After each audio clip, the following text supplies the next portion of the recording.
Assalamualaikum warahmatullahi wabarakatuh. Waalaikumsalam. Selamat siang menjelang sore, Bapak Ibu semua peserta Muji Santosa Training and Counseling. Eh, untuk hari ini izinkan saya untuk memandu acara ini. Perkenalkan, saya Irwan Iskandar.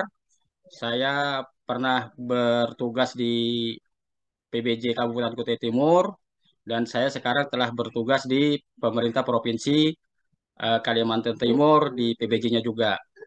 Eh, untuk hari ini yang terhormat Pak Muji Santosa selaku Kepala atau Direksi Muji Santosa Training and Counseling, yang terhormat juga Prof. Muklis selaku Administrasi MNCT MSTC, dan yang berbahagia juga untuk para peserta Bapak Ibu yang selalu setia dalam kelas MSTC atau Muji Santosa Training and Counseling. Untuk narasumber kita hari ini, Ibu Hilda Ispanovi ST MPSDA. Beliau dari PUPR, beliau menggantikan Pak Fani Duha yang berhalangan untuk memberikan materi kita. Dan Ibu Hilda ini baru-barusan saja juga memberikan materi kepada Kabupaten Kutai Timur di Jakarta untuk penjelasan katalog juga, ya Bu ya. Dan juga kayaknya katalog konstruksi juga ini yang dijelaskan Bu Betul, Hilda nih. Bapak. Betul. Karena beliau memang bidangnya kayaknya bidang di katalog ya Bu ya, di sistem ya. Siap, Bapak. Uh, uh, untuk mempersingkat waktu, saya sebagai moderator akan membacakan tata cara pelaksanaan seminar Zoom kita ini. Selama 45 menit nanti akan dipaparkan materi oleh Ibu Hilda Ispa sebagai narasumber. Dan nanti 45 menit ke depan kita akan melakukan tanya jawab. Dan apabila ada peserta yang ingin langsung berbicara, bertanya kepada narasumber, bisa mengklik raise hand pada tombol raise hand atau menuliskan di kolom chat pertanyaannya. Nanti saya yang akan membacakannya eh, kepada narasumber, nanti narasumber akan menjawab.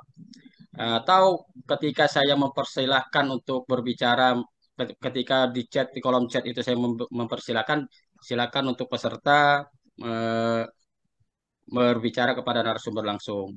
Dan untuk akan tertibnya acara kita, sebaiknya para peserta untuk mematikan mikrofonnya sehingga kita bisa mendengarkan dengan jelas penjelasan dari Pak narasumber untuk narasumber menjelaskannya materi tersebut. Terima kasih, itu sekian dari saya. Silakan Bu Hilda untuk memaparkannya. Wassalamualaikum warahmatullahi wabarakatuh. Waalaikumsalam warahmatullahi wabarakatuh. Terima kasih, Pak Irwan Iskandar. Izin Bapak, terima kasih atas waktu dan kesempatannya kepada Bapak Muji Santosa. Izin Bapak, saya, nama saya Hilda Isvanovi. Saya sebagai Subkoordinator Pengembangan dan Pengelolaan Katalog Elektronik Sektoral. Sebelumnya saya minta maaf Pak karena memang tadi saya baru diinformasikan oleh Mas Fani untuk menggantikan beliau karena kebetulan beliau sedang berhalangan. Bismillah, semoga saya bisa bisa memenuhi ekspektasi Bapak. Dan mungkin kita di sini kita sharing saja ya Pak, karena memang saya tidak bermaksud untuk menggurui Bapak dan Ibu, karena memang mungkin kami di Kementerian PUPR terlebih dahulu melaksanakan katalog eh, terutama untuk konstruksi. Sebetulnya kami juga tidak lebih dulu juga karena memang sebelumnya ada instansi lain. Hanya mungkin eh, karena sedang booming-boomingnya sekarang begitu, jadi memang katalog untuk pengadaan jasa konstruksi ini memang sedang banyak digaungkan. Baik, mungkin itu perkenalan dari saya. Izin Bapak dan Ibu peserta webinar kelas khusus reguler Bapak Muji Santosa Training and Consulting. Izin saya menyampaikan materi terkait e-purchasing terkait pengadaan jasa konstruksi melalui e-katalog. Khususnya pengadaan melalui katalog elektronik pasca Kepka 122 tahun 2022. Ya, mengenal katalog, kita semua pasti sudah memahami ya Bapak dan Ibu, dasar hukum pelaksanaan e-katalog adalah Perpres 12 yang kemudian eh, apa namanya dalam pelaksanaannya itu diturunkan lagi menjadi Perlem LKPP 9 tahun 2021 dan saat ini proses bisnisnya mengacu kepada Kepka LKPP 122 tahun 2022. Nah, kemudian terkait katalog sektoral PUPR, kami di Kementerian PUPR menginisiasi adanya surat edaran Menteri PUPR nomor 18 tahun 2020. Bapak dan Ibu, kami pelaksana katalog elektronik sektoral di Kementerian PUPR arahan adalah berdasarkan arahan dari pimpinan-pimpinan kami. Pimpinan kami di eh, Menteri PUPR itu menyampaikan bahwa e-katalog ini bertujuan untuk mengamankan dan menyamankan PUPR karena dalam pengadaan barang jasa, katalog ini dipercaya lebih cepat, transparan, dan tidak hanya untuk pengadaan jasa, tapi pengadaan barang juga. Nah, artinya jika kita biasanya menggunakan e-katalog itu biasanya untuk pengadaan jasa, pengadaan barang, mohon maaf, kita didorong oleh pimpinan untuk memanfaatkan e-katalog juga untuk pengadaan jasa. Kemudian, selaras dengan hal tersebut, sesuai dengan Inpres 1 tahun 2015 terkait percepatan pelaksanaan pengadaan barang jasa, kemudian pelaksanaan e-katalog ini adalah masuk dalam target Stranas PK, Bapak dan Ibu. Nah, kemudian Bapak Dirjen Bina Konstruksi juga menyampaikan bahwa penyelenggaraan pengadaan barang jasa melalui e-katalog ini eh, tujuannya agar lebih cepat, mudah, dan transparan, serta tercatat secara elektronik. Harapannya kita dapat memenuhi target Stranas PK, serta mempermudah dan memperingan beban Pokja, serta beban teman-teman PPK dalam pelaksanaan pengadaan. Nah, Bapak dan Ibu, manfaat pengadaan barang jasa secara elektronik, utamanya terkait e-katalog, ini yang pertama adalah Bapak dan Ibu tidak memerlukan lagi tender atau lelang untuk mendapatkan barang atau jasa. Kemudian melalui e-katalog, pengadaannya bisa lebih efisien karena memang bisa menghemat sumber daya manusia, waktu, serta biaya. Dan harganya itu di dirasa lebih transparan Bapak dan Ibu karena apa? Spesifikasi, kemudian harga, informasi terkait produk itu bisa dilihat oleh siapa saja, bisa diakses meskipun eh, yang bersangkutan tidak mempunyai akun di e-katalog begitu. Kemudian Bapak dan Ibu PPK ini dapat memilih produk sesuai dengan kebutuhan, sesuai dengan kualitas, merek, fungsi layanan, serta apa namanya tambahan-tambahan misalkan seperti garansi dan lain-lain yang dibutuhkan. Kemudian melalui e-katalog ini pengadaan bisa lebih akuntabel serta menjamin ketenangan dalam melakukan pengadaan. Karena itu tadi e-katalog ini dipercaya eh, sebagai salah satu target Stranas PK dan dipercaya lebih transparan gitu Bapak dan Ibu. Nah, kemudian eh, yang tadi saya sampaikan, e-katalog ini mendukung pelaksanaan kebijakan program pemerintah. Seperti saat ini saja, sesuai dengan ke LKPP, itu kita disarankan untuk memaksimalkan penggunaan e-purchasing maksimal minimal 30% untuk target Stranas PK 2023-2024 Bapak dan Ibu. Nah, ini Bapak dan Ibu. Mungkin Bapak dan Ibu sudah pernah menggunakan e-katalog maupun sudah menggunakan tender konvensional. Nah, melalui e-katalog Bapak dan Ibu dari hal waktu pengadaan ini dipercaya untuk pelaksanaannya itu lebih cepat apabila kelengkapannya sudah lengkap, kemudian eh, yang mau dibeli itu sudah jelas apa, itu e-purchasing itu pelaksanaannya kurang lebih dari 1 minggu. Kemudian kalau tender konvensional kan kita tahu ya Bapak dan Ibu itu berkisar antara 3 minggu sampai 3 bulan.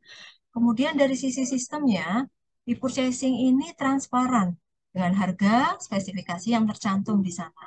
Meskipun kita tidak menampik bahwa tender konvensional itu juga transparan. Tapi artinya di sini semua pihak baik mempunyai akses atau tidak bisa melihat harga untuk produk tersebut. Kemudian dari sisi persyaratan, persyaratan alat yang ada di e-katalog ketika penyedia mendaftar ini tidak butuh alat yang idle. Artinya apa?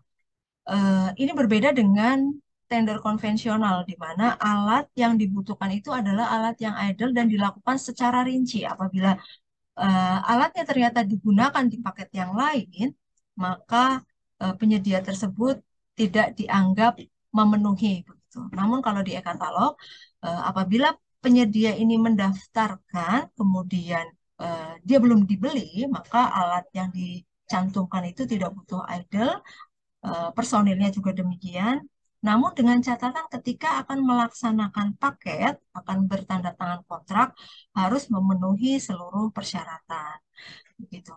Persyaratan alat dan personil. Kemudian dari sisi pemilihan penyedia, kalau e-katalog ini kita dilakukan oleh eh, PP, pejabat pengadaan, atau PPK yang dibantu oleh tim. Kemudian secara konvensional, tender biasanya dilakukan pengadaannya, pemilihan penyediaannya oleh Pokja. Kemudian kalau dari sisi dokumen penawaran, Bapak dan Ibu, ini sekali penyedia itu bisa menayangkan produknya, onboarding produknya, kalau memang produknya itu sudah dibeli, maka penyedia itu tetap masih berlaku penawarannya. Artinya bisa dibeli oleh instansi lain yang membutuhkan produk tersebut. Ini berbeda dengan tender konvensional, di mana jika penyedia jasa atau kontraktor menyediakan penawaran, melakukan penawaran itu hanya untuk satu paket saja. Dan apabila sudah tidak menang, misalkan tidak lolos, ya berarti penawaran itu tidak bisa dipakai lagi begitu. Kemudian dari sisi harga, e-purchasing ini masih dalam rentang harga wajar. Artinya semakin banyak penyedia yang ada, itu nanti harganya terbentuk di pasaran. Kemudian kalau dari sisi harga di tender konvensional tidak ada negosiasi harga yang dilakukan oleh PPK. Kemudian dari waktu pemilihan, dari sisi pemilihan ini, e-purchasing ini tidak ada batas waktunya. Artinya apa? Ketika pengelola katalog menampilkan, menayangkan dokumen pengumuman, itu penyedia itu bisa mendaftar selama dokumen pengumuman itu masih tayang, masih berlaku pengumumannya. Selama belum ditutup, penyedia itu tidak ada batasan waktu untuk pendaftaran. Lain halnya dengan tender konvensional, karena kalau di tender konvensional kita semua tahu bahwa ada batas waktu untuk masing-masing tahapan yang harus dilakukan. Gitu. Kemudian dari sisi kontrak, karena memang e-purchasing ini defaultnya adalah surat pesanan, Bapak dan Ibu, maka terkadang kalau untuk pekerjaan konstruksi kita melihat ada klausul-klausul yang mungkin tidak tercantum di sana. Nah, kami melakukan penambahan modifikasi begitu eh, dengan surat kontraknya, yaitu dengan surat perjanjian kerja, di mana surat perjanjian kerja itu nanti akan mengakomodir hal-hal yang perlu disepakati oleh kedua belah pihak. Dan kemudian kalau tender konvensional ini menggunakan dokumen kontrak kurang lebih sama dengan surat perjanjian kerja. Kemudian terakhir dari sisi masa berlaku penawaran. Masa berlaku penawaran itu bisa disetting Bapak dan Ibu kalau di e-katalog. Selama penyedia itu tidak membatasi waktu dalam waktu dekat atau waktu tertentu, penayangannya masih bisa tayang. Artinya penayangan produk itu bisa disetting sendiri oleh teman-teman penyedia eh, untuk seberapa lama sih produk itu masih masih berlaku atau masih bisa dibeli gitu. Sedangkan kalau untuk tender, masa berlakunya untuk penawarannya ini terbatas, Bapak dan Ibu. Nah, ini mungkin Bapak dan Ibu sudah tahu juga bahwa saat ini ada regulasi untuk percepatan pencantuman barang jasa, di mana kita masih dulu masih menggunakan beberapa tahapan ketika penyedia itu akan mendaftarkan produknya, barang atau jasanya, sebelum tayang dia tuh harus melalui tahapan verifikasi, kemudian persetujuan hasil verifikasi, kemudian kontrak katalog dilakukan antara penyedia dengan apa namanya pimpinan tinggi media. Kemudian setelah hal itu sudah terpenuhi, bisa dilakukan penayangan. Nah, kemudian kebijakan yang saat ini, kebijakan baru ini adalah mendorong untuk percepatan onboarding produk. Nah, percepatan onboarding produk ini ketika apa namanya etalasenya itu sudah ada, maka penyedia sudah bisa mendaftarkan eh, produknya di e-katalog. Untuk kemudian kalau sudah diisi semua, semua sudah tersinkronisasi, sudah sesuai, itu dilakukan penayangan. Jadi produknya sudah bisa tayang, tidak melalui verifikasi lagi, tidak melalui kontrak katalog lagi, Bapak dan Ibu. Produknya itu sudah bisa lebih cepat tayang. Nah, kemudian terkait bagan alurnya, ini kita menyebutnya ada jalur cepat dan jalur lambat. Yang orange ini adalah jalur lambat. Artinya apabila etalasenya belum tersedia, penyedia ini harus menunggu terus terlebih dahulu etalasenya itu dibuat. Eh, Dimulai dari inisiasi pencantuman barang atau jasa, kemudian dilakukan penelaahan produk dan pembuatan etalase produk, penyedia baru bisa mendaftar ketika etalasenya sudah tersedia, Bapak dan Ibu. Jadi kalau etalasenya belum tersedia, maka penyedia belum bisa mendaftarkan produknya. Nah, ketika sudah tersedia, baru bisa didaftar serta ditayangkan. Nah, terkait dengan pengusulan produk, pencantuman barang atau jasa, kami tetap mengacu pada syarat-syarat di Kepka 122 dan beberapa masih apa namanya mengacu ke Perlem karena Perlem 9 itu memang belum dicabut. Jadi kami mensyaratkan bahwa produk yang akan tayang itu adalah yang pertama adalah produknya itu dibutuhkan oleh Kementerian PUPR, kemudian produknya bisa standar atau dapat distandarkan. Kemudian yang terakhir itu adalah kebutuhannya berulang. Artinya kita mengedepankan efisiensi di mana sayang ya Bapak dan Ibu kalau misalkan produknya sudah tayang, penyediaannya sudah banyak, harga sudah terbentuk, ternyata tidak dibeli lagi gitu. Jadi kami lebih mengutamakan produk-produk yang pembeliannya, pengadaannya itu berulang Bapak dan Ibu. Nah, kemudian terkait standar, standar atau dapat distandarkan. Nah, terkait standar atau dapat distandarkan ini ditentukan oleh unit organisasi pengusul sesuai dengan kewenangannya. Mungkin kalau di lokal itu sesuai dengan usulan dari SKPD.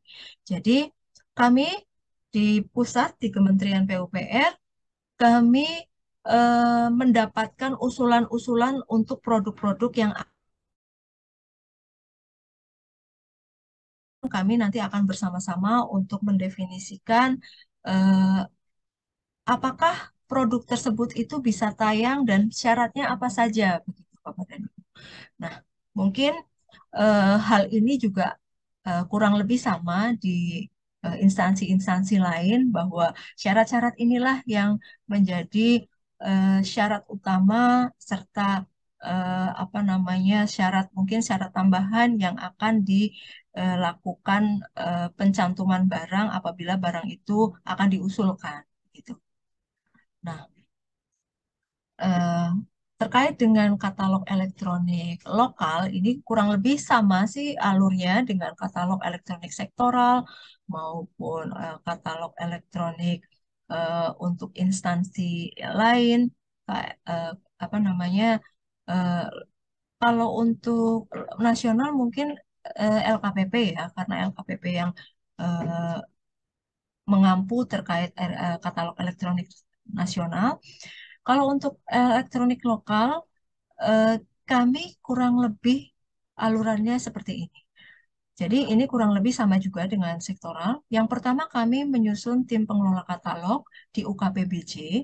Kemudian kami mensosialisasikan, kalau di lokal mungkin SKPD, kalau di kami di pusat itu mensosialisasikan kepada unit organisasi.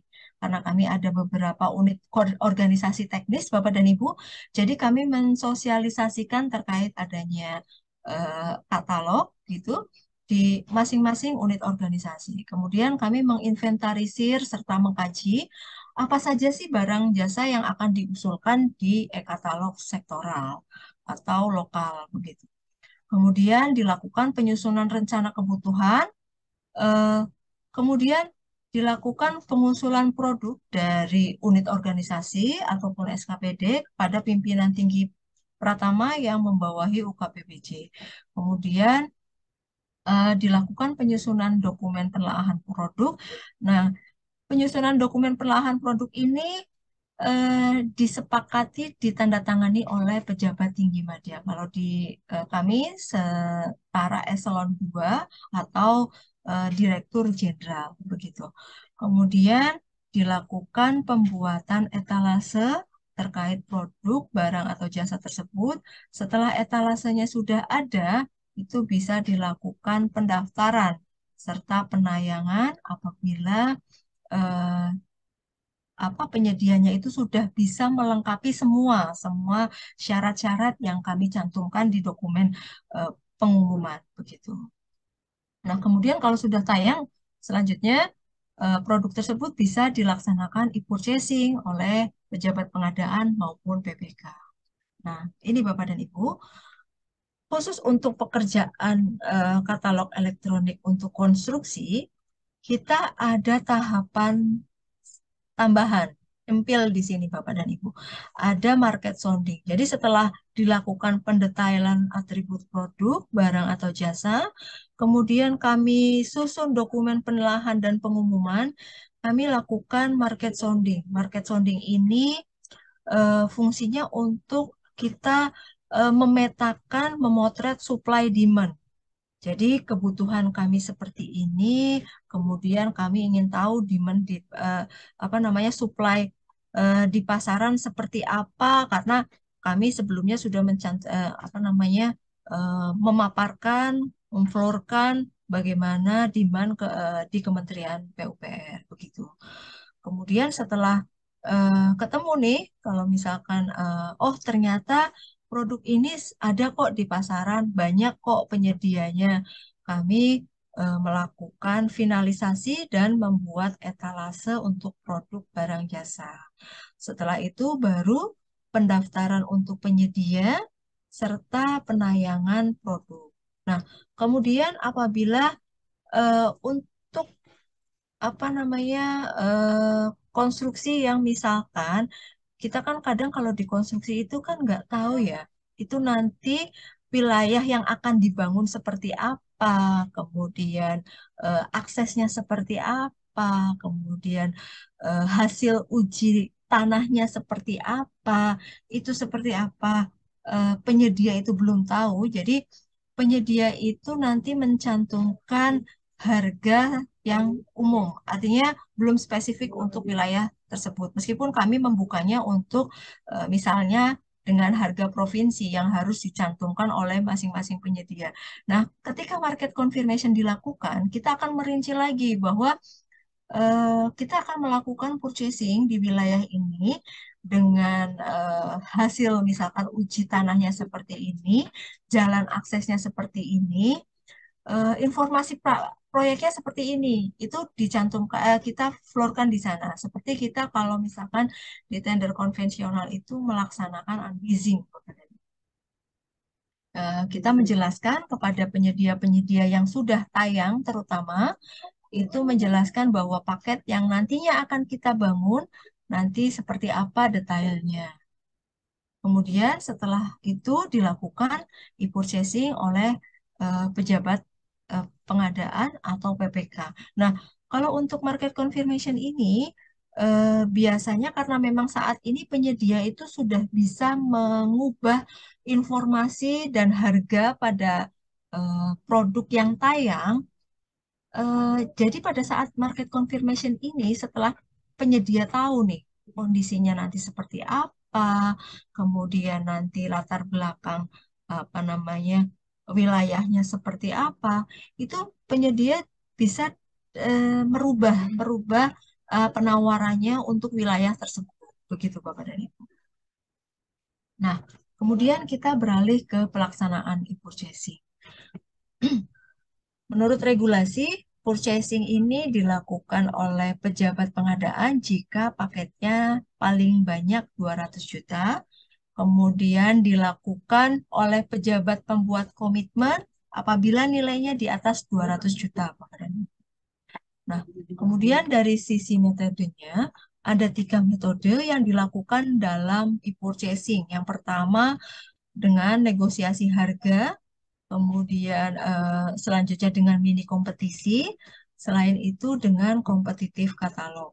Nah, kami PPK kami di Kementerian PUPR untuk melaksanakan metode e-purchasing untuk paket-paket jasa konstruksi, artinya dalam sekali purchase itu mungkin akan dilakukan purchasing lebih dari satu produk. Itu kami lebih menyarankan untuk negosiasi harga. Karena ini untuk mengeliminir kemungkinan bahwa nanti yang akan terpilih itu lebih dari satu penyedia. Kalau mini kompetisi itu biasanya untuk produk-produk yang spesifikasinya sudah jelas dan sejenis itu dengan tujuan untuk mendapatkan harga terbaik.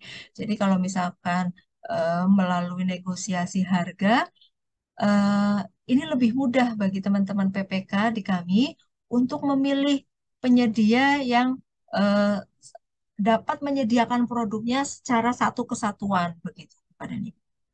Nah, kemudian kalau untuk kompetitif katalog, memang saat ini informasinya memang LKPP itu masih develop untuk fitur Comcat sehingga memang belum kami gunakan untuk fitur tersebut.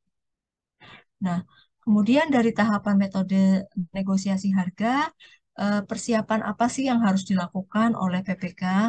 Yang pertama adalah penyusunan spek tek, kemudian prioritas penggunaan produk dalam negeri, kemudian prioritas penggunaan produk dari UMKM, serta pengumpulan referensi harga. Nah, Bapak dan Ibu, ini tercantum dalam KEPK maupun SE Menteri kami. Sehingga ini bisa dijadikan acuan bagi teman-teman PPK untuk melaksanakan tahap persiapan untuk e-purchasing. Kemudian kalau untuk jasa konstruksi tentunya ada sedikit perbedaan ya Bapak dan Ibu. Selain 4 hal yang tadi, dalam pelaksanaan e-purchasing jasa konstruksi, teman-teman PPK ini tetap harus menyusun spek tek, kemudian KAK, serta DED. Artinya begini Bapak dan Ibu, meskipun pada dokumen pengumuman kami mencantumkan gambar, jadi rincian terkait dengan produk yang akan ditayangkan, begitu, yang harus ditayangkan, yang harus disediakan oleh penyedia. Dalam persiapan e-purchasing, PPK harus menyusun juga spek tek serta KAK dan DED-nya. Selain itu juga harus membuat perkiraan anggaran biaya karena memang kalau RAB itu kan hal yang dikecualikan ya Bapak dan Ibu dalam e-purchasing sehingga agar tidak bentrok begitu kami menyebutnya perkiraan anggaran biaya. Meskipun sebetulnya isinya juga semacam RAB juga begitu. Apa namanya perhitungan antara kuantitas serta biaya per unit yang akan dilakukan apa namanya purchasing untuk jasa konstruksi.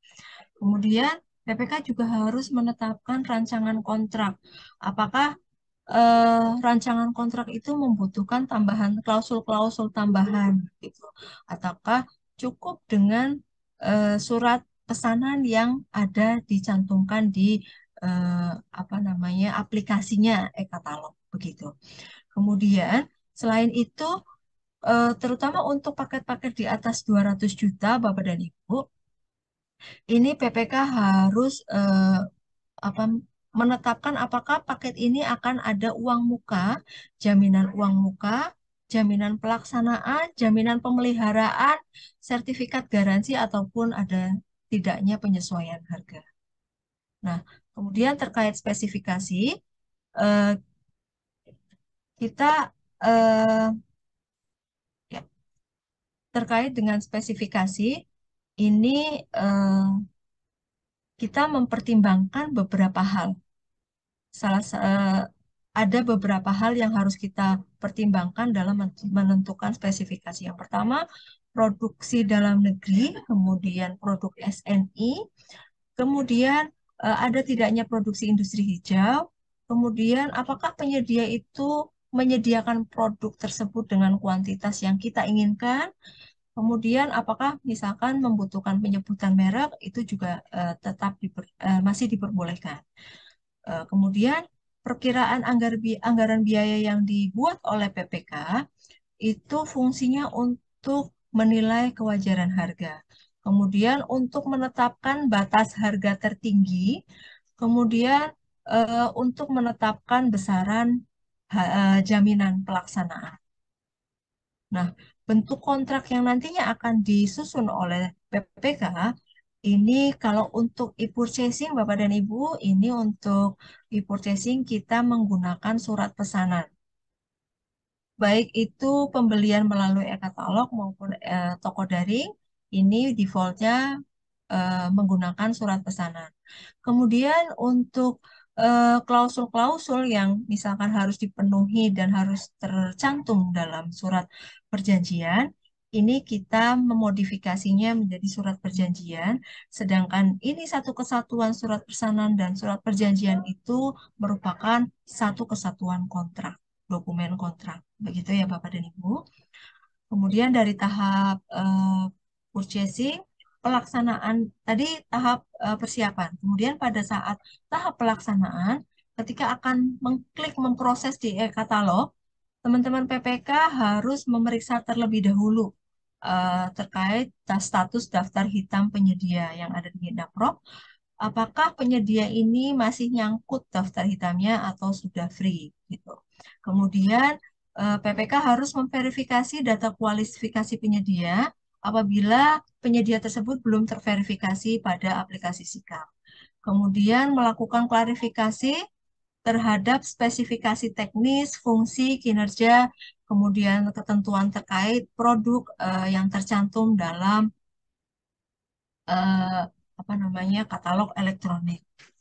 Kemudian apabila ada keraguan nih terhadap calon penyedia, itu kami menyarankan untuk melakukan klarifikasi melalui eh, Zoom, video atau video telekonferensi yang lain dengan bukti rekam Bapak dan Ibu. Artinya apabila nantinya akan menjadi objek audit, teman-teman PPK dapat menyiapkan bukti-bukti bahwa apa yang dilakukan PPK itu sudah sesuai dengan regulasi, sudah sesuai track yang harus dilalui oleh teman-teman PPK dan ada buktinya begitu.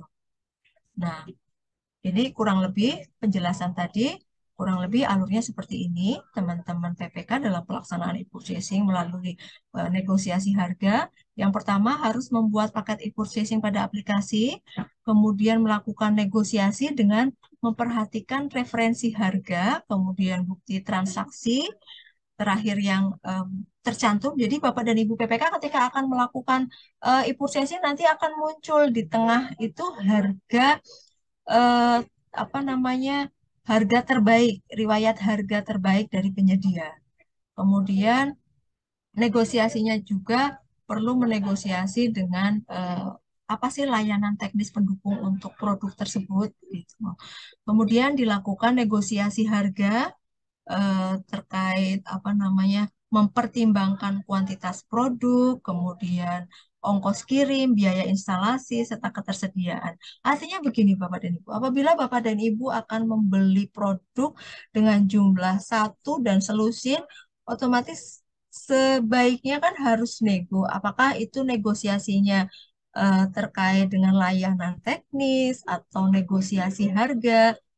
Kami tetap mendorong eh, bahkan kalau bisa mewajibkan eh, teman-teman PPK yang akan melakukan purchasing itu harus menegosiasi baik harga maupun layanan teknis. Karena apa, Bapak dan Ibu? Karena pada saat ini penyedia itu bisa merubah harganya kapanpun. Artinya, harga diserahkan kepada penyedia sehingga sewaktu-waktu penyedia dapat merubah harganya. Begitu. Dan kemudian apabila setelah negosiasi disetujui hasilnya, maka PPK bisa melanjutkan ke tahap penandatanganan kontrak atau surat pesanan dan melanjutkan proses e-purchasing. Nah, apabila dilakukan oleh pejabat pengadaan itu membuat laporan hasil negosiasi dan persetujuan pembelian, kemudian dilaporkan hasilnya kepada PPK. Kemudian PPK menandatangani surat pesanan dan surat perjanjian kerja apabila diperlukan, serta mengunggahnya di aplikasi e-katalog. Kemudian apabila produknya sudah di-delivery nih, PPK wajib melakukan pemeriksaan produk eh, apakah produknya itu sudah sesuai dengan kesepakatan, sesuai dengan spesifikasi, kemudian apa namanya, eh, misalkan perlu apa penjelasan-penjelasan dari penyedia, itu PPK wajib melakukan pemeriksaan produk secara keseluruhan sesuai spesifikasi yang dicantumkan, yang dibutuhkan oleh PPK. Kemudian setelah sudah diterima, PPK melakukan penyelesaian paket. Nah, penyelesaian paket ini penting sekali Bapak dan Ibu karena ini kaitannya dengan indikator e-purchasing dalam penilaian indeks tata kelola pengadaan. Nah, indeks tata pengelola pengadaan ini kita harus mencapai predikat baik, begitu seluruh instansi itu harus mencapai predikat baik dan salah satu indikatornya adalah penilaian penyelesaian paket melalui e-purchasing. Dan apabila penyelesaian paket dalam satu instansi itu kurang dari 50%, Bapak dan Ibu, maka instansi tersebut tidak dinilai, artinya nilainya nol.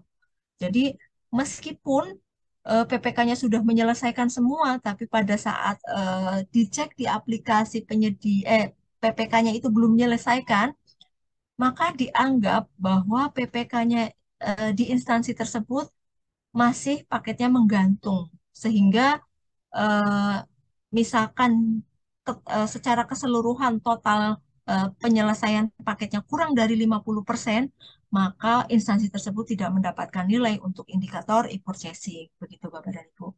Nah, pada tahapan negosiasi harga, perlu dilakukan pengumpulan referensi harga, tadi sudah disampaikan, dari mana saja. Yang pertama dari produk dengan harga katalog yang tercantum, produk yang harganya terbaik, begitu, itu biasanya akan muncul di sisi tengah produk tersebut ketika PPK akan melakukan purchasing. Kemudian PPK juga harus mempunyai harga pembanding di luar aplikasi e-katalog apabila ada. Kemudian adanya informasi biaya harga satuan yang dipublikasikan secara resmi serta misal ada dokumen lainnya yang bisa dipertanggungjawabkan bisa menjadi referensi harga. Nah, kemudian eh, referensi harga itu dilakukan eh, misalkan butuh tambahan nih. Nah, itu bisa menambahkan misalkan penyedia itu harus melampirkan transaksi terakhir, kemudian misalkan butuh struktur harga. Kami sih mendorong penyedia untuk melampirkan struktur harga ya Bapak dan Ibu untuk terutama untuk pekerjaan konstruksi. Struktur harga untuk pekerjaan A ini apa saja?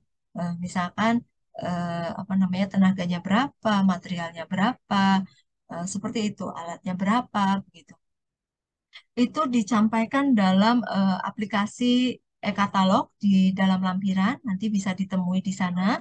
Kemudian ada riwayat harga, apakah penyedia ini, misalkan ada riwayat harga si penyedia ini menjual kepada beberapa PPK, begitu.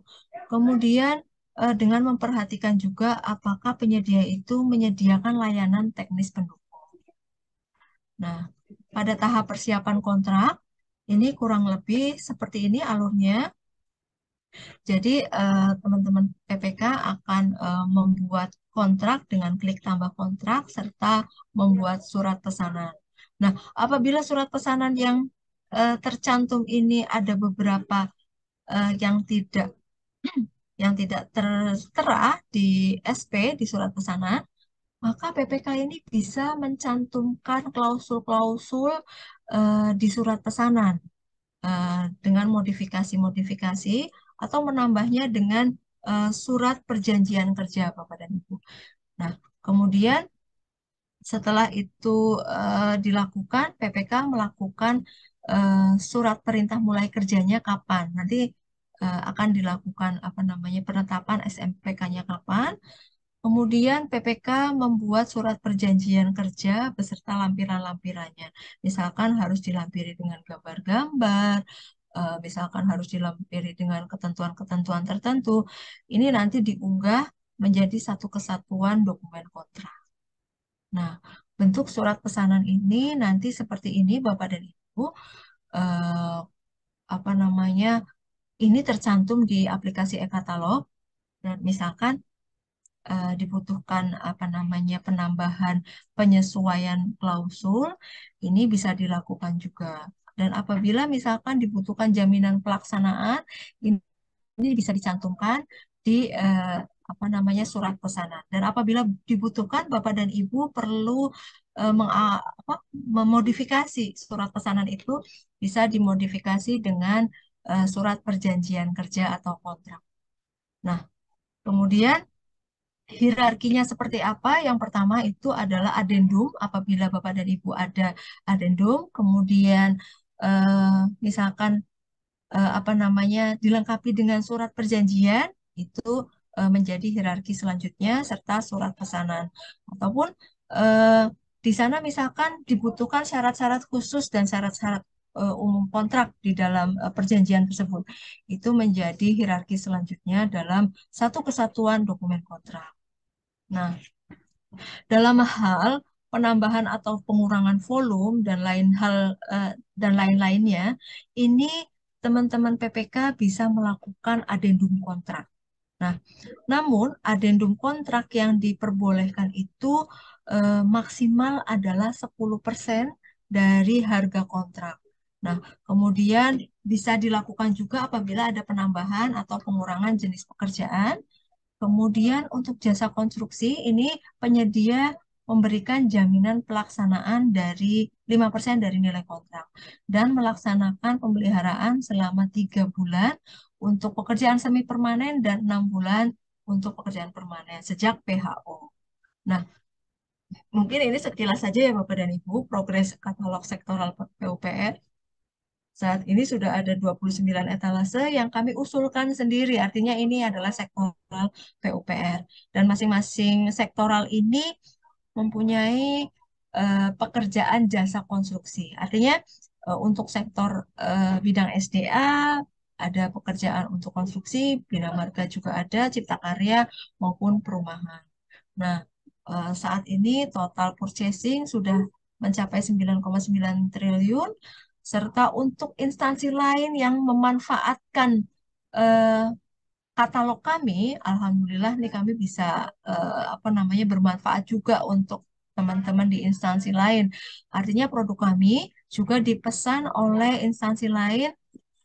Total saat ini sudah mencapai 974 miliar, sehingga total keseluruhan sekitar 10,9 triliun, Bapak dan Ibu. Nah, rinciannya seperti itu. Nah, untuk pemanfaatan katalog elektronik oleh kementerian, lembaga, dan instansi lain, ini kurang lebih pada tahun 2022 ini ada 80 instansi lebih lah. Kalau sekarang ini sudah lebih dari 80 instansi yang memanfaatkan katalog kami. Nah, kemudian eh, dari dari regulasi tersebut, dari pelaksanaan tersebut, apa sih yang bisa kita tarik sebagai pelajaran, Bapak dan Ibu? Nah, yang pertama, eh, pada tahap inisiasi serta penayangan produk, ini perlunya dorongan atau goodwill dari pimpinan, karena memang tanpa adanya keseriusan dari dukungan pimpinan, penggunaan e-katalog ini akan lebih sulit jalannya untuk dimulai begitu. Kemudian eh, teman-teman UKPBJ PR-nya ini adalah bisa dengan jelas untuk menentukan atribut, kemudian subkategori apa saja yang perlu ditayangkan, sehingga nantinya yang akan dibeli oleh PPK itu sesuai dengan apa yang disediakan oleh vendor. Kemudian kunci yang ketiga adalah adanya market sounding. Artinya apa? Kita harus mendorong sebanyak-banyaknya penyedia, terutama penyedia lokal, untuk menayangkan produknya dalam e-katalog. Kemudian pada tahapan e-purchasing, PR bagi PPK ini adalah bagaimana menetapkan kriteria yang jelas dalam memilih penyedia dan harus sejalan dengan prinsip pengadaan. Sedangkan untuk pemaketannya, eh, ini teman-teman PPK ini mungkin nanti bisa misalkan akan menggunakan e-purchasing itu separuh untuk material saja, maka nanti RUP yang separuhnya untuk pelaksanaan pekerjaan jasanya itu melalui metode lain, baik itu melalui tender, kemudian swakelola, maupun metode yang lainnya, misalkan kayak penunjukan langsung dan lain-lain. Kemudian purchasingnya untuk jasa saja. Nah, untuk purchasing jasa ini saya pikir kami belum mengimplementasikan, tapi mungkin tidak menutup kemungkinan di eh, pemerintah daerah mungkin sudah ada yang mengaplikasikannya. Namun bisa saja, artinya purchasingnya ini bisa terpisah antara untuk jasa, kemudian purchasingnya untuk material itu terpisah vendornya. Kemudian eh, purchasing antara pekerjaan konstruksi terpasang itu disediakan oleh satu penyedia jasa. Itu bisa juga.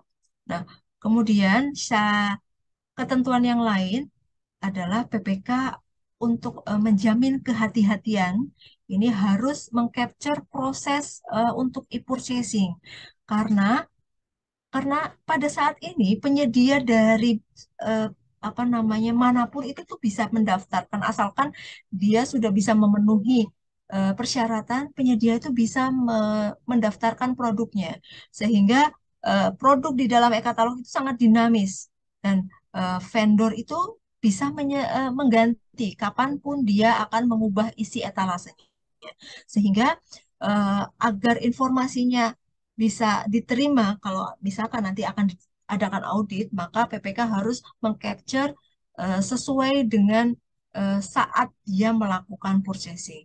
Nah, kemudian terkait akuntabilitas harga, eh, mohon dicek apabila harga yang ditawarkan itu overprice eh, atau misalkan ada markup harga, itu mohon jangan dipilih.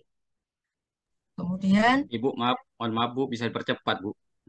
ya, ini sudah Iya. hampir selesai, Bapak izin. Kemudian untuk saran dan masukannya, mungkin kalau di instansi kami sudah ada beberapa regulasi untuk mengatur e-katalog sektoral, mungkin di lokal atau di instansi lain di pusat, eh, ini sebaiknya ada pedoman atau juklak yang ditetapkan agar terjaga kompetisi yang sehat, begitu. Kemudian pesan yang selanjutnya dari kami itu adalah semoga sih semakin banyak vendor yang tayang di etalasenya Bapak dan Ibu, itu akan membuat harga produknya semakin kompetitif dan terbentuk harga secara sempurna di pasaran. Kemudian e-katalog ini bisa dioptimalkan penggunaannya untuk menutup kelemahan, misalkan material bahan peralatan yang terikat pada jarak untuk memenuhi spesifikasi, misalkan adanya AMP atau patching plan. Kemudian eh, misalkan ada material yang kayaknya tuh penawarannya itu tidak masuk akal. Ini di e-katalog ini bisa langsung teridentifikasi apakah harga yang ditawarkan itu masuk akal atau tidak. Nah, kemudian apa namanya eh, penyedianya itu sebaiknya eh, apa namanya agak banyak begitu karena bisa bisa menghindari adanya eh, apa namanya harga yang tidak masuk akal, kemudian terjadinya persekongkolan seperti itu. Nah, mungkin poin-poin ini yang menjadi saran kami untuk Bapak dan Ibu dalam pelaksanaan e-katalog. Nah, ini mungkin tutorial pelaksanaan e-purchasing dari kami. Kami membuat beberapa video untuk penayangan serta proses e-purchasing, baik penayangan untuk penyedia maupun purchasing untuk PPK. Baik, mungkin Bapak dan Ibu akan men-scan eh, apa namanya barcode ini, mungkin nantinya akan dibutuhkan. Monggo ini bisa diakses oleh siapa saja. Baik, mungkin itu saja dari kami. Kita akan lanjutkan mungkin dengan tahapan selanjutnya pada kelas ini. Kemudian dari kami sampaikan terima kasih atas perhatian Bapak dan Ibu. Terima kasih pada Bapak Irwan Iskandar. Waktu dan layar kami kembalikan. Terima kasih, Bapak. Ya, terima kasih Bu Hilda sudah memaparkan materinya. Luar biasa sekali eh, penyampaiannya tentang katalog konstruksi yang ada di PUPR ini. Ini Bu ada yang bertanya di kolom chat dari Betty Apriliana. Apakah Ibu Betty ingin berbicara langsung dengan narasumber atau saya bacakan Bu Betty? Bu Betty? Oh, kayaknya enggak respon ini, Bu. Ini beliau menanyakan, Bu, untuk melakukan sounding market.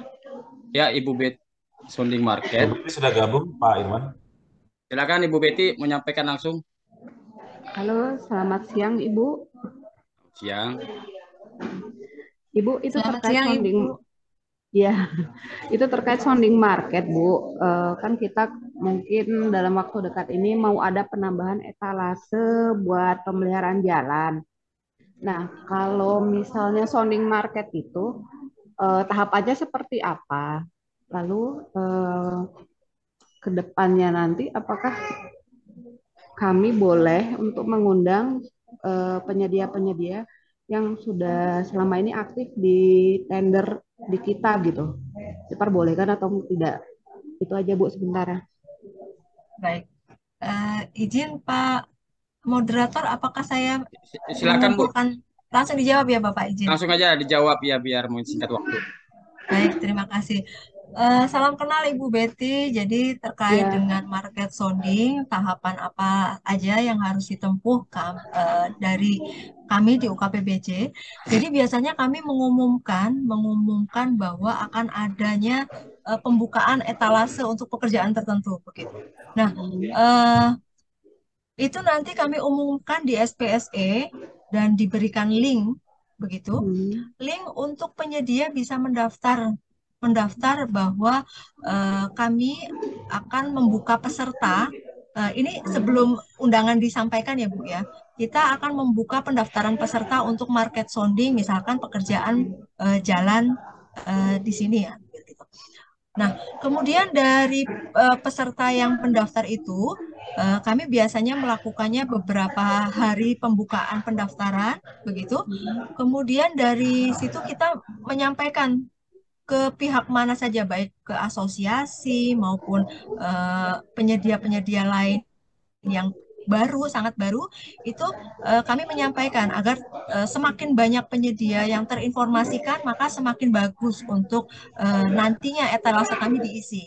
Nah, kemudian dari situ kami baru menyampaikan undangan yang misalkan nanti kita mengundang beberapa penyedia begitu yang terutama penyedia-penyedia yang apa namanya sesuai KBLI-nya, sesuai apa namanya kira-kira penyediaan produknya sama dengan apa yang kita butuhkan begitu. Tapi rata-rata kami sudah tersaring dengan persyaratan-persyaratan di dokumen apa namanya di pengumuman pelaksanaan market sounding itu. Nah, kemudian setelah itu dilanjutkan dengan pelaksanaan market sounding di mana kita akan menyampaikan bahwa kita akan membutuhkan produk ini dengan syarat seperti ini, penyedianya yang kira-kira dibutuhkan itu spesifikasinya seperti ini, harus mempunyai KBLI seperti ini, itu disampaikan di sana. Kemudian detail gambarnya pun kita sampaikan detail, misalkan DED-nya itu kami sampaikan di acara tersebut. Kemudian terkait dengan penyedia yang mengikuti, betul Ibu, jadi memang penyedia yang selama ini baik yang ikut tender maupun yang sudah melaksanakan pekerjaan itu boleh sekali untuk diundang. Ini terbuka untuk umum. Artinya eh, apa namanya penyedia yang kira-kira kita harapkan bisa mengisi etalase kita, kita undang di sana. Begitu Ibu. Mungkin itu dari Bu, kami. Ya, Bu izin lagi menambahkan, kalau misalnya apakah kita boleh memindahkan persyaratan yang selama ini sudah kita tetapkan di tender untuk jadi persyaratan di purchasing tersebut, Bu, di katalognya? baik. Jadi begini Ibu, memang kita ketahui ya Bu, kalau di e-katalog ini persyaratan untuk penyedia ini sangat mudah ya Bu. Artinya ketika Iya. sikap sudah terisi, sudah tersinkronisasi, persyaratan teknis tidak lagi menjadi menjadi apa syarat utama untuk penyedia memenuhi apa namanya persyaratan untuk mengikuti pendaftaran sebagai penyedia di e-katalog. Nah, kami khusus untuk pekerjaan konstruksi tetap mensyaratkan persyaratan teknis yang harus dipenuhi oleh penyedia. Jadi memang kami menyesuaikan dengan syarat-syarat yang biasanya kami persyaratkan di tender, tapi mungkin tidak se-strict tender karena memang secara sistem eh, agak agak banyak yang tidak bisa diakomodir oleh sistem. Jadi memang kalau dari sisi dokumen penelaahan dan dokumen pengumuman, kami tetap mensyaratkan syarat-syarat teknis, kemudian syarat-syarat administrasi yang biasanya digunakan di tender. Begitu, Ibu. Kalau buat atribut produknya, Bu, apakah ada standar khusus? Kalau untuk atribut produk, jadi begini Bu, kalau untuk atribut produk itu tidak, kami belum menemukan standarnya. Artinya begini, pengelola pengelola e-katalog itu bisa mencantumkan dan terutama harus koordinasi dulu ya Bu dengan pengusul.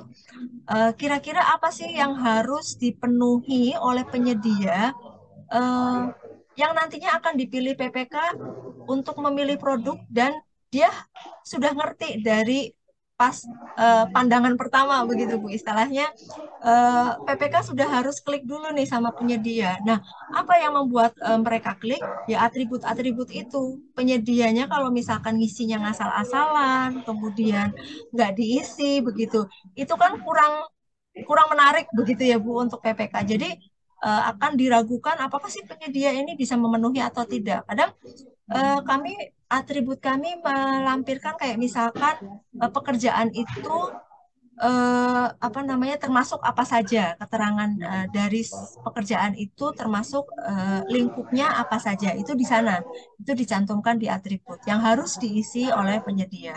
Begitu Ibu. Oke. Bu, satu lagi, kapan sebaiknya kami mengundang dinas terkait ya dalam hal ini dinas PUPR untuk merumuskan lah gitu etalase konstruksi ini, Bu? Apakah pada saat kami akan merumuskan telaah atau setelahnya gitu pada saat market sounding juga? Baik. Izin Ibu, ya, izin suara saya terdengar? Ya. Ya, Ya, Izin Ibu, kalau untuk SKPD dinas terkait itu menurut kami itu dilibatkan dari sejak perencanaan dari tahap penyusunan dokumen penelaahan begitu. Jadi masing-masing mengetahui bahwa yang dibutuhkan dari pihak UKPBJ mengetahui apa yang dibutuhkan oleh SKPD, SKPD juga mengetahui bahwa misalkan ini tidak bisa dicantumkan atau ini tidak bisa apa namanya disyaratkan, itu juga dinas itu mengetahui begitu Bu. Jadi saran kami itu dilibatkan dari saat penelaahan gitu. iya, terima kasih informasinya, Bu. Baik, iya. terima kasih. Semoga menjawab Ibu. Ya, makasih. Makasih Bu Betty ya. Iya.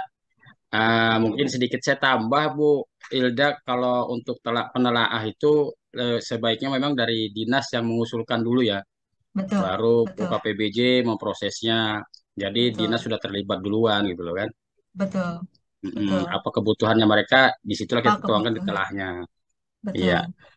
Betul. Eh, Ini ada lagi Bu, saya bacakan dulu yang di chat ini. Dari Intan Aprilani Akbar, Inspektorat. Ini beliau Inspektor Kota Bandung. Beliau menanyakan dengan kewajiban PPK tetap menyusun hal tersebut dalam persiapan. Maka bila kegiatan tersebut saat persiapan PBJ dan persiapan pemilihan tidak masalah ya Bu. Maksudnya mungkin menyusun ini Bu ya, menyusun apa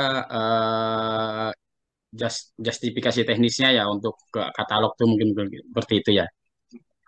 Nah, harus Pak, Hmm. menurut kami ini wajib Pak, karena memang nilai pengadaan melalui purchasing di kementerian kami itu cukup besar ya Pak ya. Dan kami beberapa kali mendapatkan undangan untuk audit begitu Bapak. Izin. Iya, Jadi memang justifikasi-justifikasi tersebut memang dibutuhkan dalam rangka PPK menghadapi pertanyaan-pertanyaan dari auditor. Karena pada saat ini memang proses e-purchasing itu sangat mudah penayangannya. Dan kalau sudah tayang, nggak ada lagi yang menjadi apa namanya halangan untuk produk itu dibeli begitu. Nah, yang bisa memilih itu produk akan dibeli atau tidak, layak dibeli atau tidak, itu kan adalah PPK. Memang pada saat ini memang ada persyaratan-persyaratan tertentu yang misalkan kayak KBLI yang menjadi syarat untuk penyedia, untuk mendaftar produk yang sesuai. Tapi kami merasa kalau misalkan di konstruksi itu kami membutuhkan syarat lainnya selain hanya misalkan hanya mengandalkan KBLI.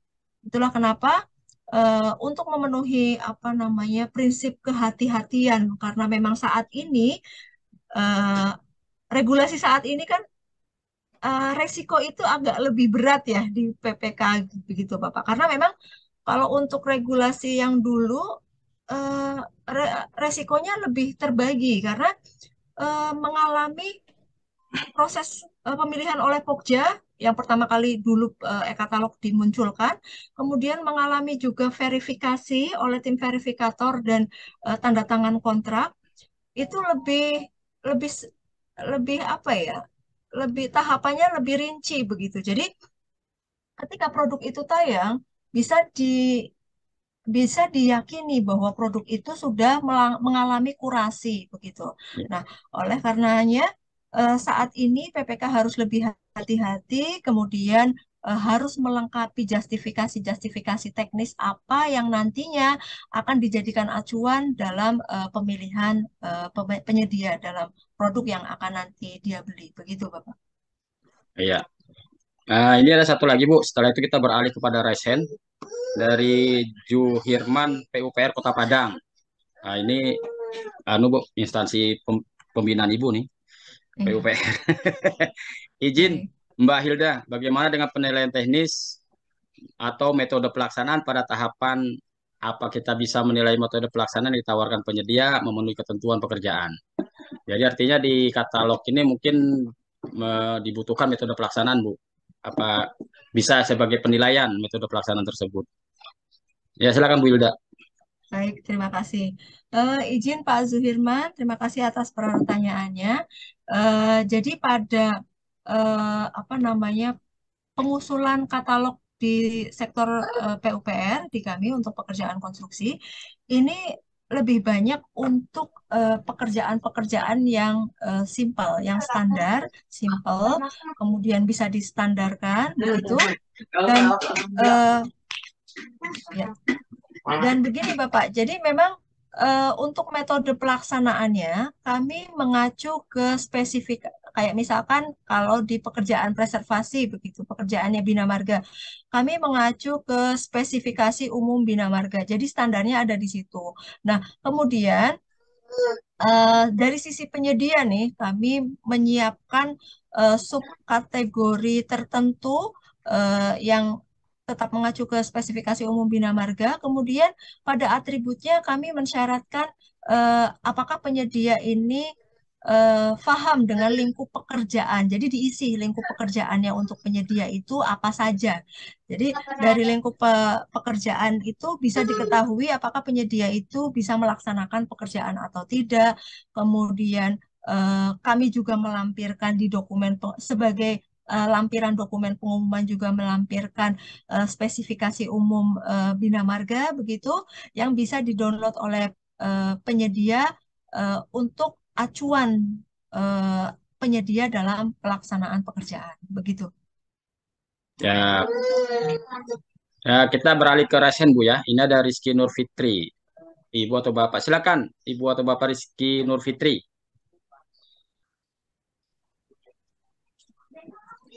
Assalamualaikum Sebutkan nama. warahmatullahi wabarakatuh.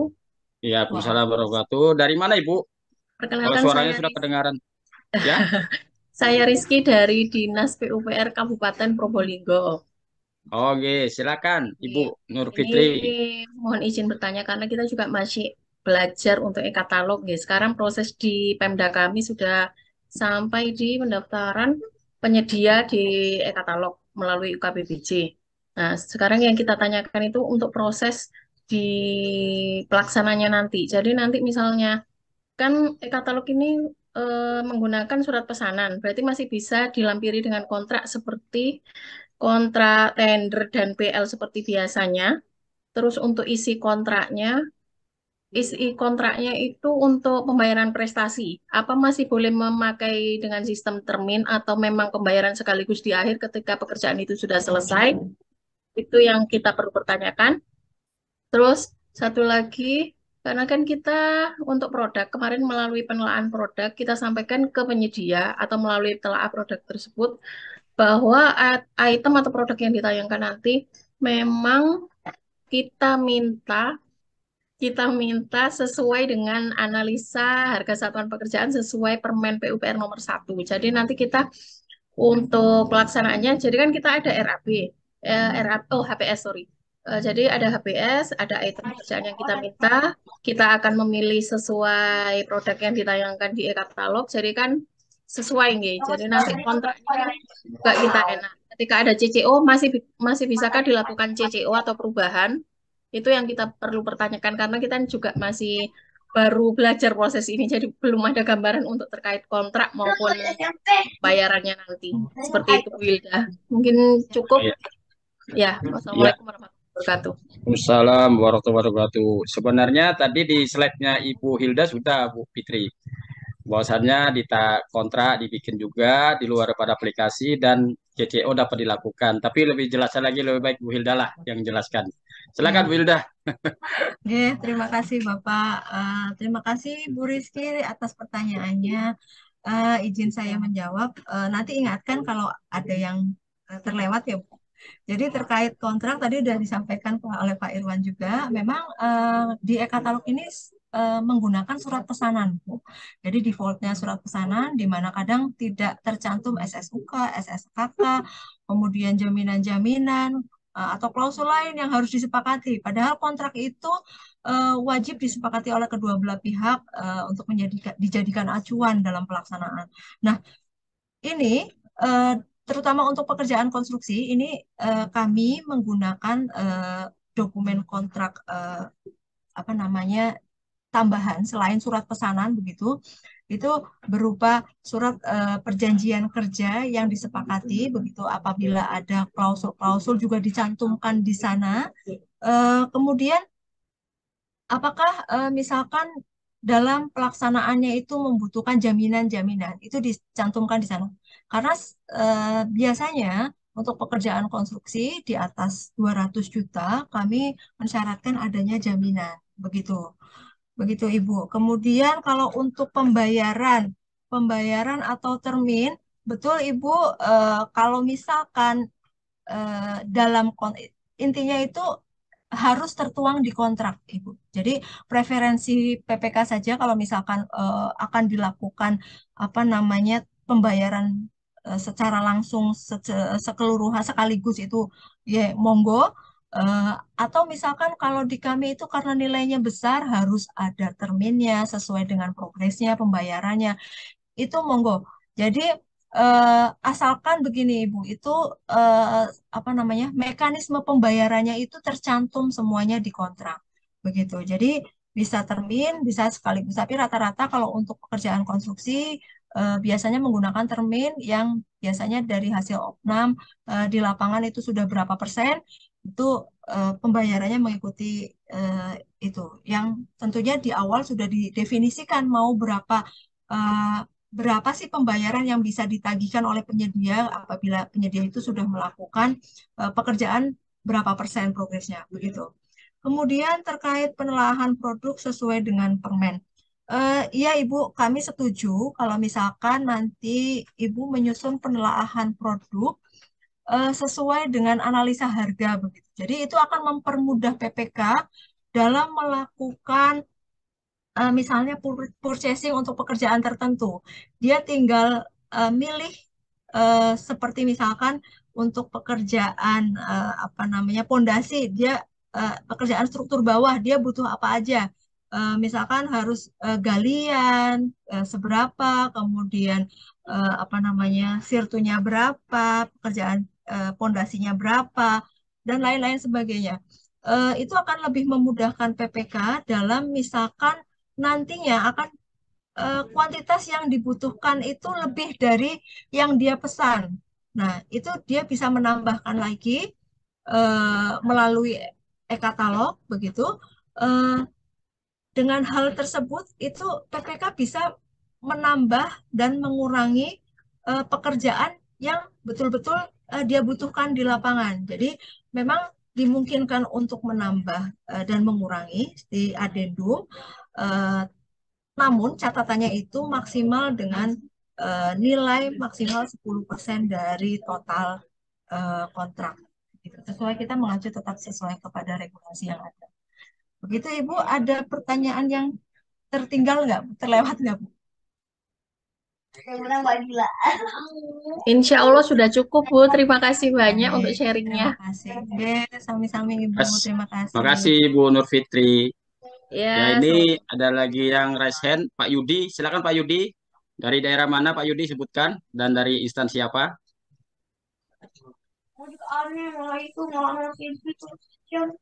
Ya, suara saya kedengaran?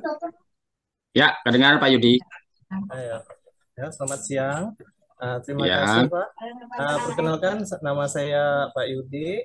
Saya dari Inspektorat Provinsi Kalimantan Barat.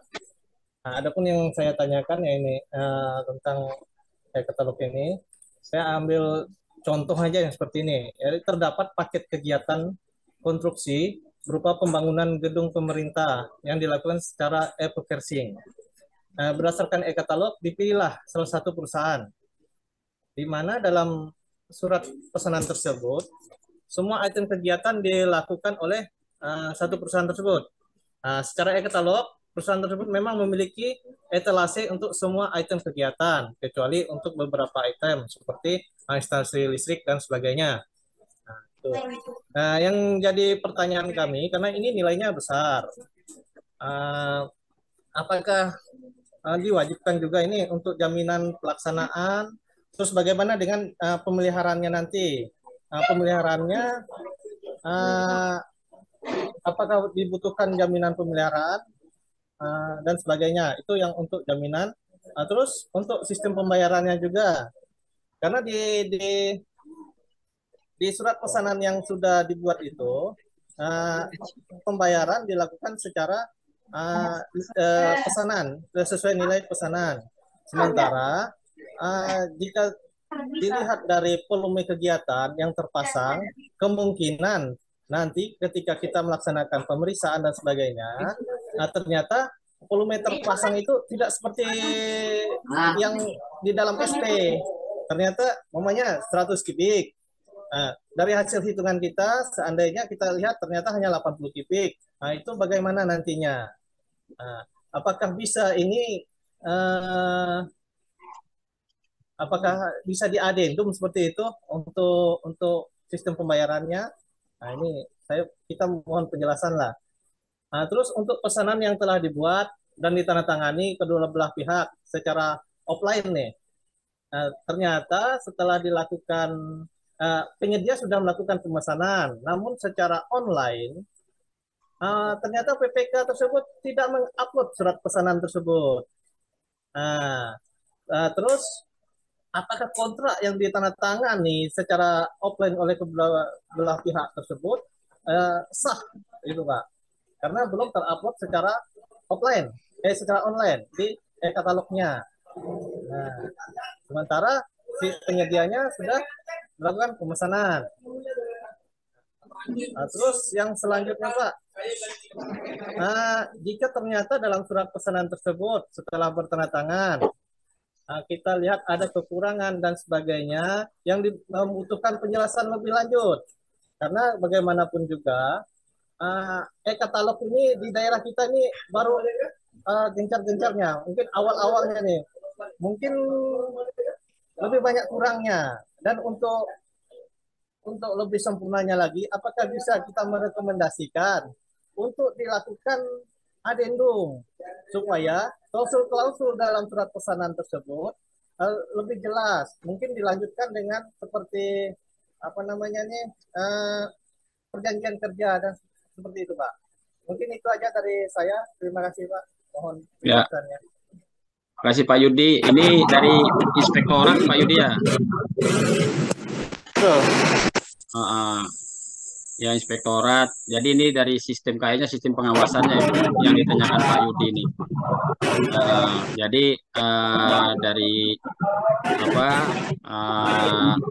Dan juga itu apa, pesanannya itu etalasenya satu, tapi Pak untuk apa? Untuk itemnya masing-masing Pak ya?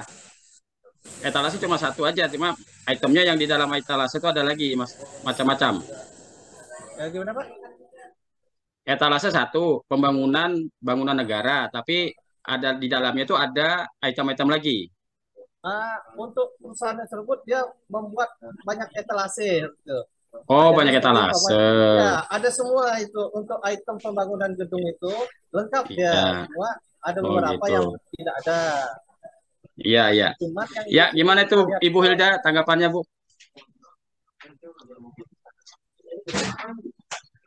Ya, terima kasih. Izin saya menjawab ya Bapak terkait dengan tadi yang disampaikan oleh Bapak Yudi dari Inspektorat. Ini saya catat beberapa pertanyaan. Semoga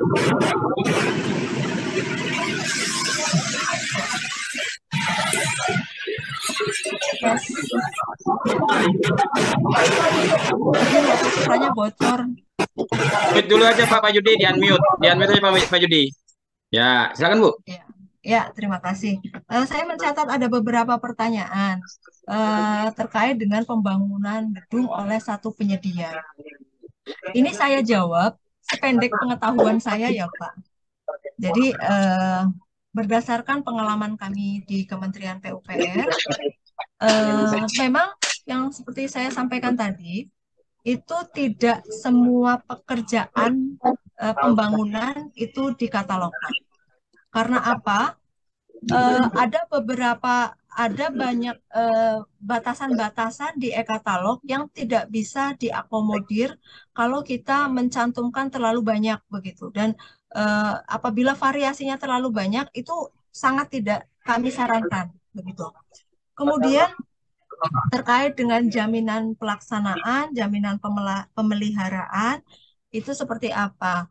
Kami untuk paket-paket terutama di atas 200 juta itu tetap melakukan persyaratan untuk jaminan pelaksanaan begitu. Karena memang ketidak apa ya? Ketidaktepatan kadang di konstruksi itu begitu besar begitu. Ada kemungkinan penyedianya mangkir lah, tidak sesuai dengan spesifikasi lah, begitu Pak. Jadi kami tetap mensyaratkan adanya jaminan-jaminan tersebut. Kemudian kalau untuk gedung, kalau boleh kami sarankan, selain tadi kayak yang disampaikan Ibu Rizky itu, kami juga mengadopsi gedung yang kami belum berani sih untuk membangun gedung baru melalui e-katalog, namun mungkin ini bisa dijadikan acuan ya. Kalau kami ada etalase untuk rumah susun, Bapak. Jadi, namun dalam etalase tersebut kami persiapannya cukup panjang begitu. Karena apa? Karena misalkan kami mencantumkannya di e-katalog, kami memisahkannya antara struktur bawah dan struktur atas. Dan kalau untuk pekerjaan struktur atas, artinya gedungnya, itu harus betul-betul standar. Artinya apa? Kami mensimulasikannya bentuk gedungnya itu melalui BIM sehingga bisa diketahui berapa tulangannya, berapa konkritnya, kemudian apa namanya manpowernya butuhnya seperti apa, itu bisa diuraikan dengan jelas melalui BIM dan bisa disepakati hasilnya. Dan RAB itu BOQ itu kami cantumkan di lampiran dokumen pengumuman kami begitu. Jadi teman-teman penyedia itu sudah firm dengan jumlah kuantiti yang nantinya akan dia bangun begitu.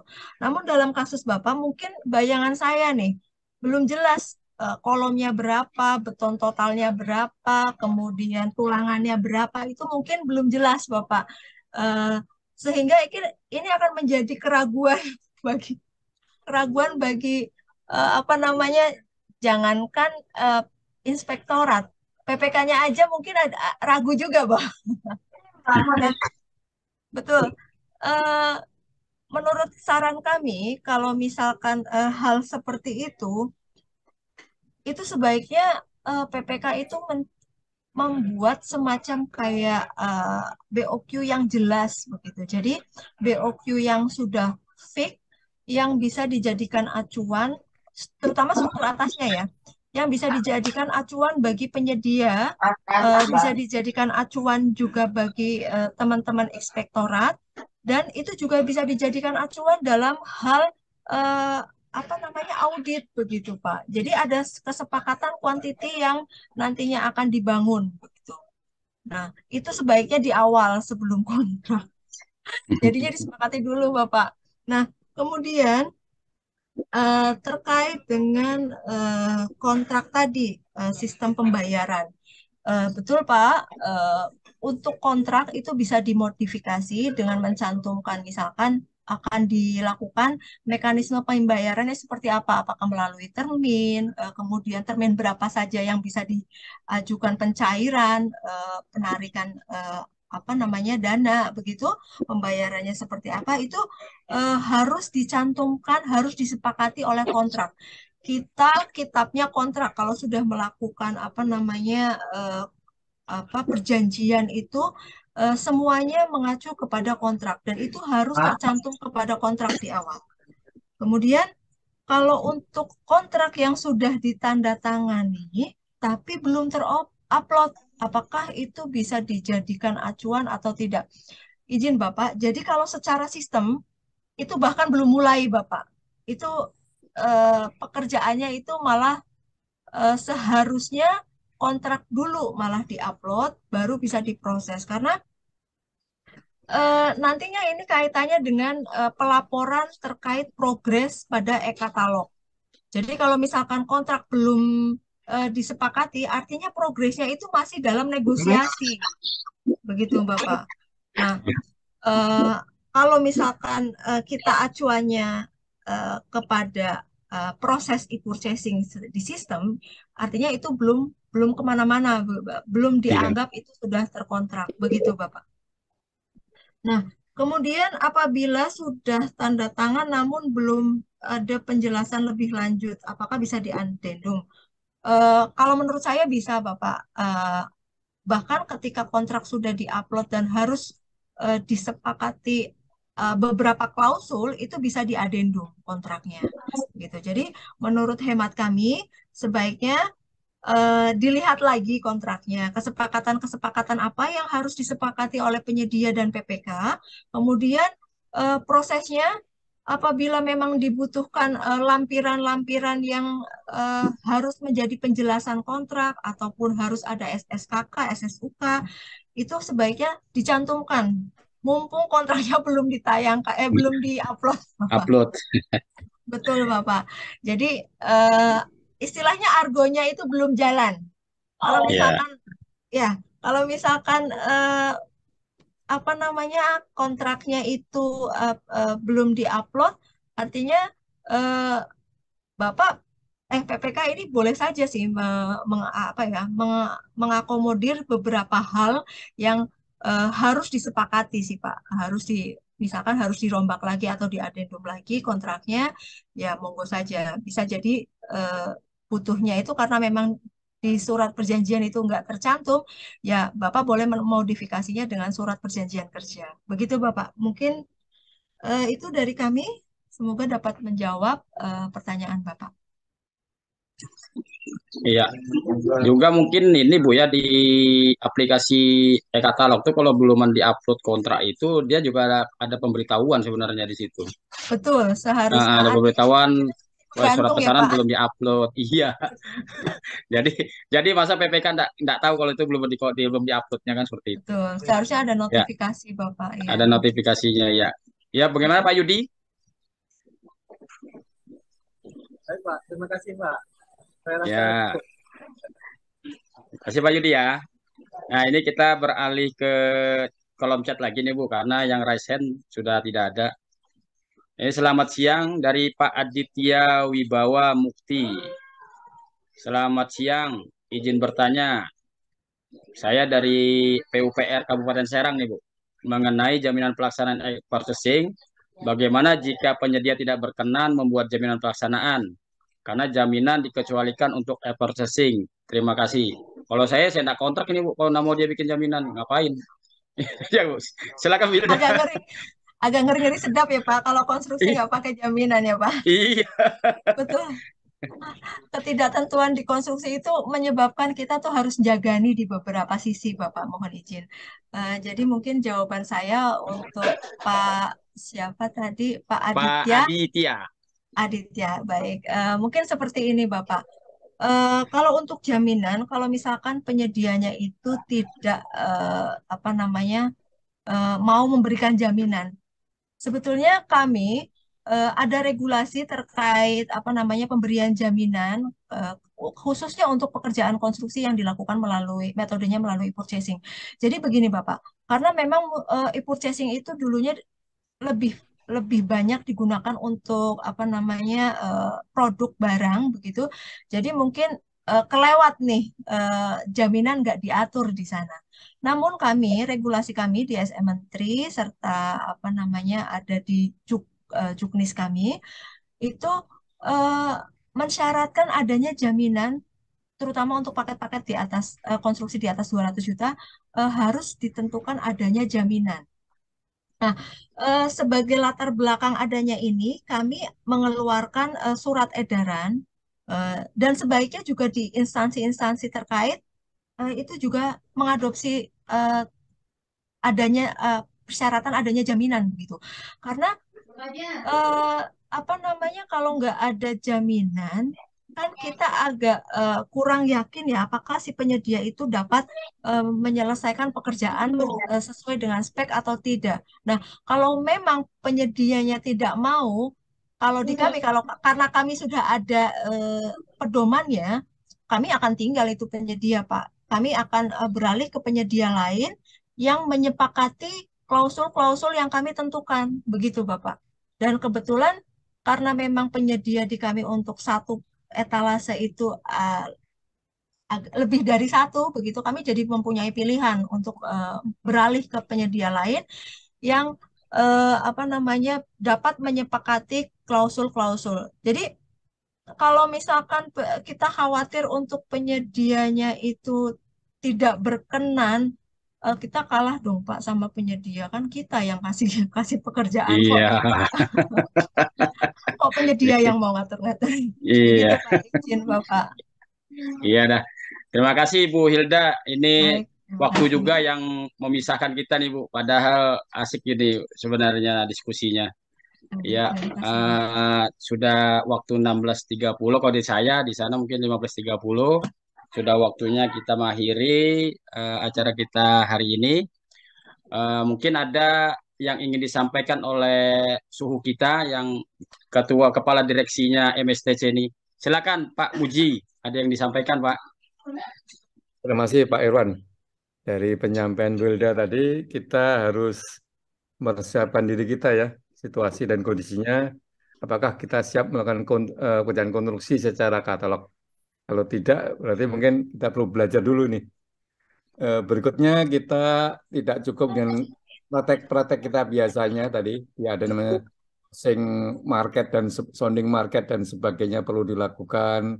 Kemudian dokumen surat pesanan atau kontrak di aplikasi itu mungkin ya perlu diedit, ditambah dan dikurangi. Jadi kita jangan sekedar yang biasa kita lakukan, tapi bagaimana bertindak sebaiknya. Jadi materi ini Bu Hilda masih banyak dari kita, masih permulaan belajar lah mengenai apa, pengadaan konstruksi secara katalog. Jadi kita masih proses belajar Bu, masih proses apa nanti masih banyak pertanyaan dan kendala di lapangan Pak Irwan ya, sehingga peran dari Kementerian PUPR khususnya Bu Hilda untuk kita mulai dulu. Terima kasih pada Bu Hilda, Pak Irwan. Semoga acara-acara kita ini selalu bermanfaat, memudahkan pekerjaan kita. Dan terima kasih pada Bapak Amin. dalam acara ini. Amin. Semoga semakin Amin. bertambah ilmu dan Amin. pengalaman. Amin. Wassalam. Ya, makasih Pak Muji. Untuk Prof Muklis ada yang disampaikan, Prof? Ada pengalaman Cukup. di Kabupaten Biasa. Kediri? Belum ada pengalaman, belum ada pengalaman. Iya, iya, terima kasih kalau gitu untuk semua peserta MSTC yang sudah berkenan mengikuti dari awal sampai akhir acara kita ini yang dipaparkan oleh Bu Hilda Iswa yang sangat bermanfaat karena memang ini sekarang yang lagi viral katalog konstruksi dan saya juga diminta memeriksa telaah dari Kabupaten Kutai Timur tentang bangunan sekolah, Pak. Jadi diminta untuk mengoreksi dulu apakah sudah cocok apa belum. Sedangkan saya juga belum pernah melakukan itu. Ya, ya mungkin itu sekian aja dari saya dan para pengurus dari MSTC, direksi dan adminnya dan Ibu Hilda. Terima kasih banyak dari saya. Sangat bermanfaat. Wassalamualaikum warahmatullahi wabarakatuh. Waalaikumsalam warahmatullahi wabarakatuh. Semoga bermanfaat apa yang kami